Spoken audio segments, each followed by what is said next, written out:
खुलुमबाय बयनिसिमबो आंनि गोसो गोरबोनिफ्राय अननाय आरो हामलायनायखौ जासिहरग्रोनाय थाबाय। आंनि मुङा मनिसा मुसाहारि। नोंथांमोननि गेजेराव आङो दिनै मोनसे गोनांथार बाथ्रा फोसावनो नागिरदों दि फैगौ 22-23 नबेम्बराव गसाइगाव दख'र दुलाराय बर' फरायसा आफादा खुंगा 29थि बोसोरसालिया जथुम्मा खुंनो आखायाव लाबाय। बे समाव आंबो आलासि महरै बे हाबाफारियाव बाहागो लाहैगोन। बिनिखायनो नोंथांमोनखौबो ज'ज'यै लैहोर फैनानै बे हाबाफारियाव बाहागो लाफैनो एबा रंजाफैनो थाखाय गोसो गोरबोजों गुरै खावलायहरनाय थाबाय आरो आसा खालामो आङो नोंथांमोनखौ गासैखौबो लोगो मोनहैगोन होननानै। गोजोन्थों। खुलुमबाय बयखौबो मानगोनां रायजो राजा बिथांमोन।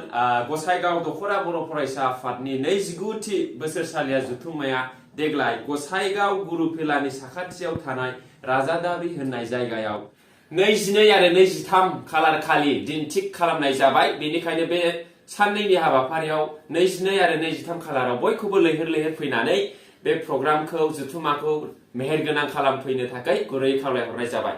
आं प्रेक्टिकेल बसुमतारिया 23 खालाराव देंखो मोनाबिलियाव 23 थारिख मोनाबिलियाव आं नुजाथिहैगोन, मेथाइ गानफोर रोजाबगोन आरो कमेडि फेस्ला फंनैसो राव बुंथिनानै आङो मेहेरगोनां खालामनो नाजागोन। बिनि थाखायनो बयखौबो बाहागो लाफैनो गुरैयै खावलायहरनाय जाबाय। बयखौबो गोजोन्थों।